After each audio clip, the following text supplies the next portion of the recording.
This channel does not promote any violent, harmful, or illegal activities. All content provided by this channel is meant for an educational purpose only. চারপাশে জমাটি ঠান্ডা, সঙ্গে countdown শুরু হয়ে গেছে। সাগরের আকাশে বাতাসে যেন ছড়িয়ে রয়েছে আধ্যাত্মিকতা। আর কদিন বাদেই লাখো লাখো পুণ্যার্থী ভিড় জমাবেন সাগর সঙ্গমে। ওই যে কথায় বলে, সব তীর্থ বারবার, গঙ্গাসাগর একবার। তবে কি জানেন, এবার আধ্যাত্মিকতার সঙ্গে চোরাস্রোতের মতো যেন মিশে গিয়েছে আতঙ্ক। ওপার বাংলার অশান্তির আবহে সুষ্ঠুভাবে মেলা পরিচালনা করা রীতিমতো চ্যালেঞ্জ রাজ্যের পুলিশ প্রশাসনের কাছে। বিগ ব্রেক অ্যাট 6-এ দেখুন অশান্ত বাংলাদেশ, সাগর মেলায় উদ্বেগ।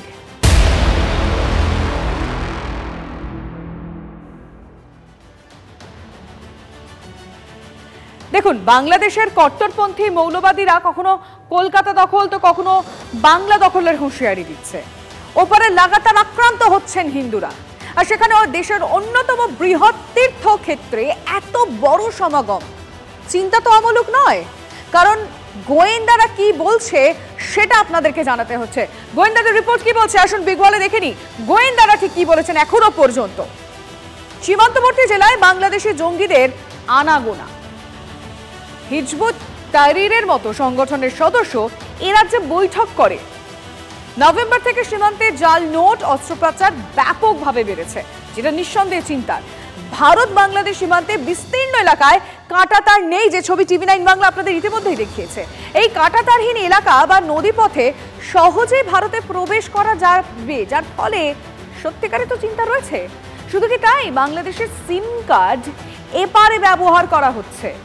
বাংলাদেশের সিম কার্ড চোরা পথে ভারতে চলে আসে। ভারতের সীমান্ত লাগোয়া এলাকায় মোবাইল ফোনে বাংলাদেশের টাইম সেট হয়ে যায়। বাংলাদেশের বিভিন্ন টেলিকম সংস্থার নেটওয়ার্ক পাওয়া যায়। বাংলাদেশের সবচেয়ে প্রচলিত সিম এপারে ব্যবহৃত হয়। ওই সিম কার্ড দুষ্কৃতীরা ব্যবহার করে। বাংলাদেশি সিম কার্ড ট্র্যাক করা যায় না। ভারত বাংলাদেশ সীমান্ত লাগোয়া জেলা মুর্শিদাবাদ। এই মুর্শিদাবাদ জেলায় বাংলাদেশ থেকে অবাধেই অনুপ্রবেশ ঘটে। শুধুমাত্র যে অনুপ্রবেশ সমস্যা এমনটা নয়, সেখানে আরও বাড়তি সমস্যা হয়ে দাঁড়িয়েছে সেখানকার সিম কার্ড। বাংলাদেশের যে সমস্ত সিম কার্ড রয়েছে, সেই সমস্ত সিম কার্ড ভারতের যে সীমান্তবর্তী এলাকা রয়েছে সেখানে ব্যবহৃত হয়। আর সেখানেই উদ্বেগ বাড়াচ্ছে গোয়েন্দাদের। কারণ যেভাবে জঙ্গি কার্যকলাপ মুর্শিদাবাদে ধুলিয়ানে বৃদ্ধি পেয়েছে গোয়েন্দা সূত্রে জানা গেছে, সেই জায়গায় দাঁড়িয়ে এই সিম কার্ডের ব্যবহার বাড়লে গোয়েন্দাদের সমস্যার কারণ হয়ে দাঁড়াবে। কারণ এই বাংলাদেশি সিম কার্ড কিন্তু এখানে ট্র্যাক করা সম্ভব হয় না। আর সীমান্ত এলাকায় বেশ কয়েকটি গ্রামাঞ্চল এলাকায় কিন্তু ওই বাংলাদেশি সিম কার্ড, বাংলাদেশি ফোন ব্যবহার করা হয় এবং ওপার থেকে অর্থাৎ বাংলাদেশে সেই সব ফোন বা মোবাইল তৈরি হয়ে অ্যাক্টিভ হয়ে এপারে চলে আসে। আর তাতে কিন্তু বাড়তি সুবিধে পায় যারা চোরাচালান কারবারি রয়েছে বা আতঙ্কবাদী বা জঙ্গি সংগঠনের সাথে যুক্ত। সেখানে উদ্বেগ বাড়াচ্ছে ভারতের সীমান্তবর্তী এলাকায় যে নিরাপত্তা সেই নিয়ে। মুর্শিদাবাদ থেকে ক্যামেরায় সিদ্ধার্থর সাথে Kaushik, TV9 Bangla. Border security का सिस्टम हो वो बिल्कुल तैनात है और इस तरह की कोई एक दो घटनाएं जो हैं वो घटनाएं को पकड़ने के लिए हम लोग पूरी तरह से सुसज्जित हैं और लोकल पुलिस के साथ कोऑर्डिनेट करके इस तरह का कोई भी जो एक्टिविटी है हमारी नज़र से बच नहीं पाए, इसके लिए पूरा हम लोग प्रयास करते हैं।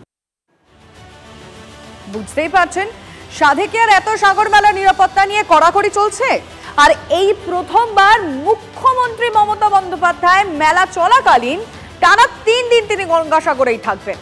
গঙ্গাসাগর মেলায় নজরদারির জন্য মহাকাশ গবেষণা সংস্থা ইসরোর প্রযুক্তি ব্যবহার। ইসরোর সাহায্যে স্যাটেলাইট ও জিপিএস ট্র্যাকিং এর ব্যবস্থা করা হবে। ভেসেল, বাসে এই প্রযুক্তি দিয়ে নজর রাখা হবে। ড্রোন, সিসি ক্যামেরার নজরদারি তো থাকছেই।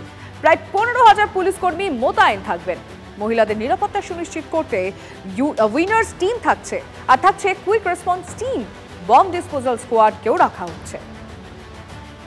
ইসরো তৈরি প্রযুক্তি ব্যবহার করতে চলেছে দক্ষিণ 24 পরগনার জেলা প্রশাসন। আমি এই মুহূর্তে রয়েছি লর্ড নম্বর 8 অর্থাৎ গঙ্গাসাগরের মূল প্রবেশ পথে।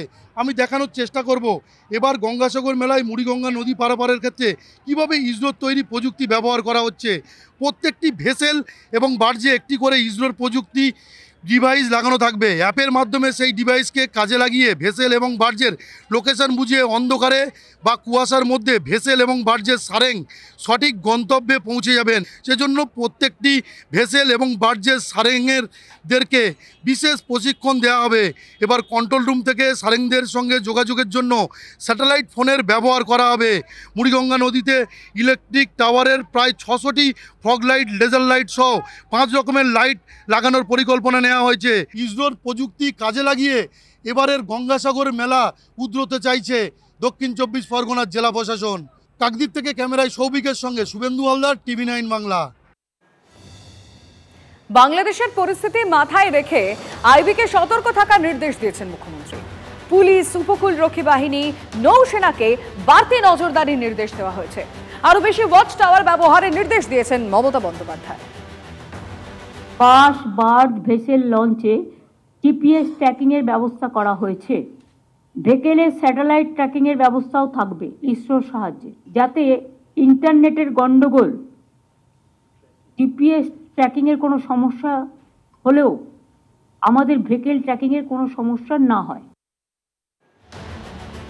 মহাতীর্থে পুণ্য স্নান, মুখে স্পর্শ পেতে মকর সংক্রান্তিতে লাখো মানুষের সমাগম হবে এই গঙ্গাসাগরে। ভিড়ের ওপর নজর রাখতে মেলায় প্রচুর সিসি ক্যামেরা বসানো হবে। জিপিএস এবং ক্যামেরা লাগানো একাধিক ড্রোন আকাশে উঠবে। হাইটেক কন্ট্রোল রুম থেকে সেই সব ছবি দেখে কড়া নজরদারি চালাবেন সরকারি আধিকারিকরা।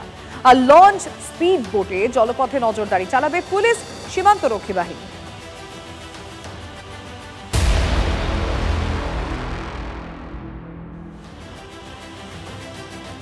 আর এদিকে দেখুন, বাংলাদেশে অশান্তি থামার কোনো লক্ষণ দেখা যাচ্ছে না। যে দেশটা বাংলা ভাষার জন্য লড়াই করলো, এখন সেখানে জয় বাংলা বললে খুন হতে হচ্ছে। মধ্যযুগে 17 বার ভারত আক্রমণ করেছিলেন গজনীর বর্বর সুলতান মাহমুদ। বাংলাদেশের মৌলবাদীরা এখন প্রতিদিন মন্দিরে ভাঙচুর, লুট চালাচ্ছে। গতকালই এক হিন্দু মহিলার আঙুল কেটে নেওয়া হয়েছে। হিলা বিয়ের মতো মধ্যযুগীয় ফতোয়াও সইতে হচ্ছে বাংলাদেশি মহিলাদের। কদম কদম বাড়ায় যা, নেতাজি সুভাষের দেখানো পথে এগিয়ে চলেছে ভারত, আর মৌলবাদীদের দেখানো পথে পিছিয়ে চলেছে বাংলাদেশ। এই মার্কেট এলাকায় কোনো মহিলা প্রবেশ করবে না।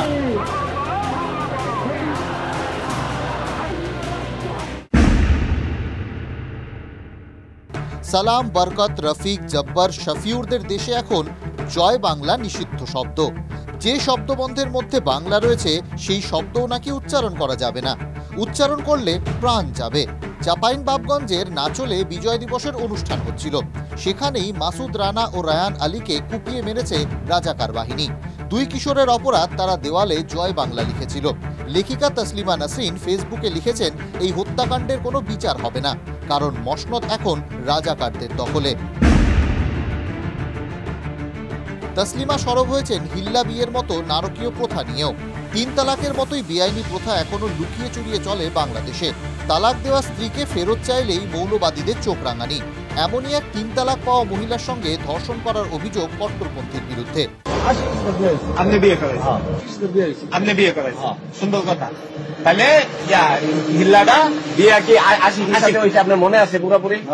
80 সরব হয়েছেন তসলিমা। স্বাধীন দেশে 2024 সালে এমনটা কিভাবে হয়? মুসলিম মহিলাদের যখন এই দশা, তখন বাংলাদেশে সংখ্যালঘুদের অবস্থা সহজেই অনুমান করা যায়। ভয়াবহ অবস্থা হিন্দুদের। কট্টরপন্থীদের রোষে আওয়ামী লীগের হিন্দু নেত্রী মণি কর্মকারের পরিবার। তালিবানি কায়দায় কেটে নেওয়া হয়েছে মণির আঙুল। খুনের চেষ্টাও হয়। বাঁচাতে গেলে মা বোনের ওপর হামলা। রেহাই পায়নি মণি কর্মকারের 2 খুদে সন্তানও। বাংলাদেশি হিন্দু হওয়াই কি অপরাধ? হিন্দুরা আক্রান্ত, হিন্দুদের উপাসনা স্থলও আক্রান্ত। বীরগঞ্জ উপজেলায় ঝাড়বাড়ি গ্রামে ফের মন্দিরে বেপরোয়া হামলা।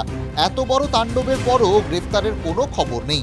সংখ্যালঘুদের ওপর নির্যাতন বন্ধে চুপ ইউনিস প্রশাসন।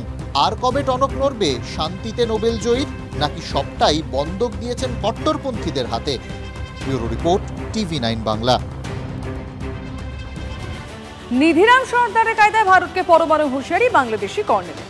মৌলবাদীদের পর এবার ভারতে পরমাণু ফেলার হুমকি এলপিডি চেয়ারম্যানের। বন্ধু দেশ থেকে পরমাণু বোমা নিয়ে ভারতে ফেলার হুমকি। কলা চুষবো না, নিউক্লিয়ার বম লঞ্চ করা হবে, হাস্যকর হুঙ্কার বাংলাদেশি কর্নেলের। বাংলাদেশ আবহে দিনহাটায় পাকিস্তানের মর্টার উদ্ধার হয়েছে। ভারত বাংলাদেশ সীমান্ত লাগোয়া দিনহাটায় ঝিকরি গ্রামে পাক মর্টার উদ্ধার। চাষের জন্য মাটি খুঁড়তেই পাক মর্টার উদ্ধার ঘিরে চাঞ্চল্য। 1971 সালে যুদ্ধের সময় পাকিস্তানের ব্যবহৃত মর্টার বলে অনুমান পুলিশের। বিন্নাগুড়ি আর্মি ক্যাম্প থেকে বম্ব স্কোয়াড পৌঁছয় এলাকায়। তার আগে গোটা এলাকা ঘিরে ফেলে বিএসএফ। বম্ব স্কোয়াড পৌঁছানোর পর কড়া নিরাপত্তায় অবশেষে ফাটিয়ে দেওয়া হয় ওই পাকিস্তানি মর্টার শেল। বিএসএফ এখানে কিছু কনস্ট্রাকশনের কাজ করছিল, সেই সময় একটি মাটি খুঁড়তে গিয়ে তারা দেখে একটি মর্টার রয়েছে। তা সেটা পাওয়ার পর সেখানেই তারা কর্ডন করে রাখেন জিনিসটাকে, এবং আমাদেরকে খবর দেওয়া হয়। আমরা সেখান থেকে বিন্নাগুড়ি আর্মি যে রয়েছে আর্মি ক্যাম্প, সেখানে আমরা যোগাযোগ করি। সেখান থেকে অর্ডিন্যান্স যে যারা স্পেশালিস্ট আর্মিতে যারা আছেন তারা আজকে আসেন এবং মর্টারটিকে ডিসপোজ অফ করেন।